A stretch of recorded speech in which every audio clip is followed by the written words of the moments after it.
Hello Leo, Sun, Moon, Rising, and Venus signs. Kamusta kayo? Sana kayo nasa mabuti kayong kalagayan. Welcome back po sa Star Tarot. At kung bago kayo dito, welcome din po kayo. Please subscribe, like, share my videos, and leave me a comment po kung naka-resonate kayo. Thank you. So first message po ninyo ay Eagle. Sabi dito, you will soar towards your destiny with greater clarity and strength. Ayan. So napakaganda. Kasi ibig sabihin din dito na yung mga oportunidad, no, nandiyan dyan na. Yung mga posibilidad, no, potential, nandiyan dyan na. Kaya maybe you are going to take advantage of that, no, and you are going to start taking action towards towards your destiny, towards carrying out of your dreams, carrying out of your of mission, no, or yung purpose ninyo sa buhay. Kaya magiging magiging very powerful time, no, ito. Yung next 3 months na to sa buhay ninyo. Kasi papunta na kayo doon sa kung saan kayo dapat mapunta at this time, you know. At saka magiging clear na din sa isip ninyo. You are going to be, to be aligned na talaga. Yung mga mangyayari sa paligid ninyo is already in alignment doon sa inyong destiny. Kaya napakaganda. So, we have birth, universal energy, brings you opportunity and possibility. Ayan. So, maraming paparating talaga, no, na oportunidad sa'yo. At ito, this is new beginning, no? So, ito rin. So iisa lang ito, no? This is going to be yung opportunity na to. Could be also the opportunity talaga na you're going to take advantage of, or you're going to embrace para na makarating ka na doon, no, sa inyong destiny. So, this could be anything. No? Depende yan sa inyong sitwasyon. Depende sa iba-iba tayo ng sitwasyon. So, pwedeng related dito sa trabaho ninyo, sa career ninyo, diba? Sa love life ninyo, pamilya. So, iba-iba. Depende yan sa inyong sitwasyon. Mayroon na akong nakikita dito din kamay ng baby, So, baka ang iba sa inyo literal din, na baka manganganak na, no? Pwedeng manganganak na, pwedeng kayo mismo, or baka yung person ninyo, something like that. Okay? So, congrats. We have love. Sabi dito, love surrounds all your connections. Move forward positively in all areas of life. Wow. So, this is, nandiyan dyan, diba, yung positivity. When there is love, talagang lahat, no, ng positibong mga kaganapan, experiences, mga sitwasyon, no, ipapasok yan, dadating yan. Kasi when there is love, there is positive energy surrounding you. So, nagiging maayos ang lahat.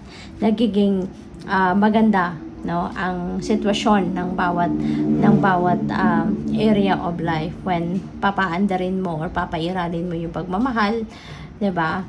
So, what else? We have Fool. Ayan. So, maraming mga bagay dito yung sisimulan ninyo, no? There are new situations, new experiences, new opportunities coming your way talaga rito, no, Leo. So, ito rin, no, you're going to take risk. Maybe, ano man ang mga bagong sitwasyon na po pwedeng dumating sa buhay ninyo. This is something, na you're going to embrace ngayon with tapang, no? Kasi handa kang mag-adventure sa ngayon, handa kang mag-take risk, you are willing to take a chance, no, sa ngayon. Kaya good luck po sa inyo. So, tingnan natin kung ano pa ang mga mensahe para sa iyo.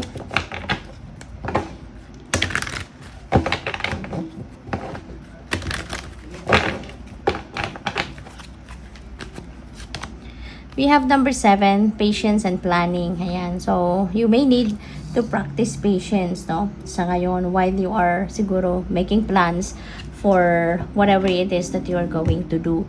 Kung ano man itong iniisip mo na isa sa katuparan mong mga bagay-bagay, pag-isipan ninyong mabuti, pagplanuhan ninyong maigi, 'di ba? At maging patient kayo. Always remember na hindi lahat ng gustuhin natin makukuha natin. Hindi lahat ng gagawin natin, 'di ba, will materialize, no, sa timeline or sa oras or sa form na gusto natin. Kaya iba yung pasensya, no, yung kailangan natin rito, Leo. So, we also have number 9, spiritual strength. Wow. So, maganda to kasi ano na kayo ngayon, mas matibay ang inyong paniniwala na sa ngayon, your faith, you know, yung paniniwala ninyo at siguro din ang iba sa inyo dito mas malalim na din ngayon yung pag-iintindi niyo about human psyche, about your relationship with yourself, relationship with God, relationship ninyo with your angels, you know, sa the rest of the spirit team. So siguro ngayon mas malakas na ngayon ang inyong pananampalataya din yung ganon, no?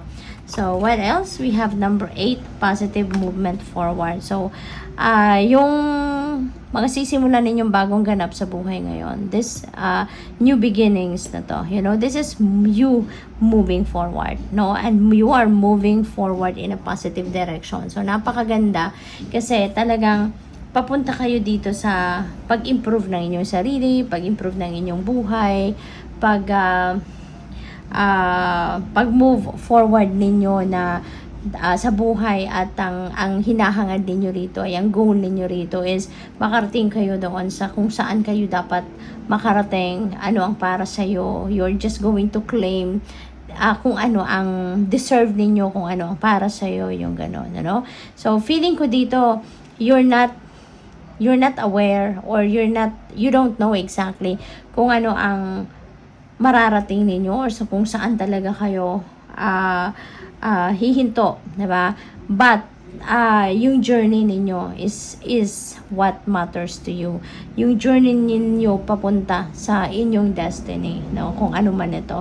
'Yun ang parang mas importante sa inyo. Mas ito yung parang gusto ninyong i-savor, gusto ninyong experience talaga. You're really going to embrace every moment, no, ng journey ninyo patungo sa inyong destiny. So, we have heartache and loss. Ayan. So, ang iba din dito sa inyo, Leo, baka nagkaroon kayo ng heartache, nagkaroon kayo ng pinagdaanan na nasaktan kayo. So, pwedeng pwedeng sa love life. Pwedeng sa love life ito. Baka nagkaroon kayo ng separation. Baka dumaan kayo sa separation. Pwede rin na yung separation na to, separation in death. You know? Hindi na napipick up ko rito. Hindi lang siguro, ang iba siguro sa inyo dito, nagkaroon ng separation like,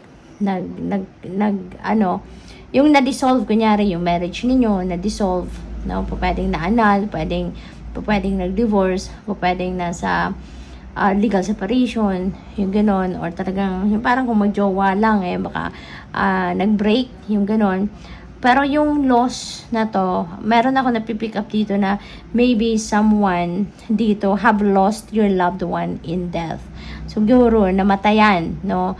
Kayo. So, pwedeng gano'n. Kaya parang ang bigat pa rin ng pakiramdam ninyo hanggang ngayon. Siguro parang hindi pa ninyo na-overcome yung sitwasyon na to. No? Matagal na to. Pwedeng matagal na to nangyari na nag-pass on yung loved one ninyo in the past.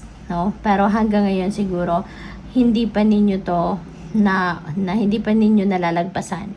Hindi pa kayo nakaka-move on, no, from that situation. But ganun talaga, no? You just have to honor your feelings. You just have to feel your feelings and emotions kasi makakatulong 'yan, ano, na mapabilis din yung inyong pag-move on, no? Huwag na ninyong isuppress kung ano ang inyong nararamdaman, 'di ba? When you're sad, then you are entitled to be sad. Pero tulungan mo din yung sarili mo na pag-isipan din, no, yung current na sitwasyon mo sa buhay kasi hindi naman pwede na forever kayong ganyan, 'di ba? Kasi isipin mo din yung sarili mo. Yung sarili mong kapakanan, lalo na kung meron kayong mga anak na, 'di ba? Yung ganon. So, widen your horizon then, no? At ang importante, magdasal kayo. Pray for strength, no? Pray for strength para makayanan mo na malagpasan mo ito in due time or sa tamang panahon, no? So, tignan natin kung ano pa ang mga mensahe para sa iyo. we have creator air. Ayan. So, there's a lot of thinking. There's a lot of talking din dito na pwedeng mangyari. Maaring maraming pag-uusap or maraming transactions, negotiations na pwedeng mangyari rito in the next 3 months, no? So, siguro baka kasama to sa pag-strategize ninyo, pagpaplano ninyo, pagbubuo ninyo ng mga plano ninyo na kung anong mga gagawin ninyo, no? Kung kailan, 'di ba? So, kaya marami sigurong pag-uusap ang magaganap. Ambush your fear. Ambush fear with your ferocious dreams. Ayan. So, feeling ko rito, no, magsisimula na kayong tahakin ang daan papunta sa pagtupad ninyo sa inyong mga pangarap. Maglalakas ng loob na si Leo rito na magiging matapang na kayo at haharapin nyo na ngayon yung mga takot ninyo, no?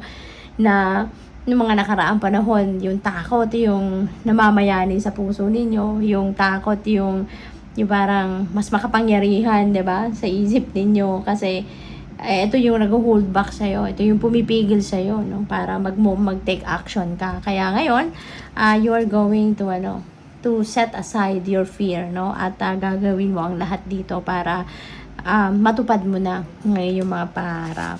So, what else? We have fill your cup with sacred giggles. Ayan. So, samahan mo pa rin, kahit seryoso tayo sa buhay, samahan mo pa rin ng saya, no? Incorporate laughter, incorporate humor pa rin sa daily routine natin, 'di ba? Kasi kailangan natin ng balance, 'di ba? Kailangan natin na maging masaya pa rin kahit seryoso tayo sa pagharap sa hamon ng buhay. We have rise. Wow. So, ito feeling ko yung rise na to related dito sa heartache and loss, no? When the perfect time comes, no, when God's timing comes sa buhay ninyo, you are going to rise above your situation. Kapag malalagpasan mo din ang lungkot, malalagpasan mo din yung sadness na yan, yung anxiety na nararanasan ng iba sa inyo rito. No, you will be able to rise above your situation. No, God never sleeps. Nakikita ka niya, tinitignan ka niya, pinapakinggan niya yung mga dasal mo, nakikita yung nararamdaman niya, kung ano yung nararamdaman mo. Kaya, in God's perfect timing, you are going to rise above your situation. Malalagpasan mo din yung problema mo. Magkakaroon ka din one day ng lakas ng loob para mag-step out dyan sa lungkot, no, sa heartache, sa heartbreak na nararanasan ninyo. And you will be able to, to tread a path towards your happiness, towards a new life na makakabangon ka rin. So, tiwala ka lang din sa sarili mo, na kaya mo yun, at magtiwala ka din, no, sa universe. So, good luck sa'yo. Thank you for watching. Love and light. Namaste.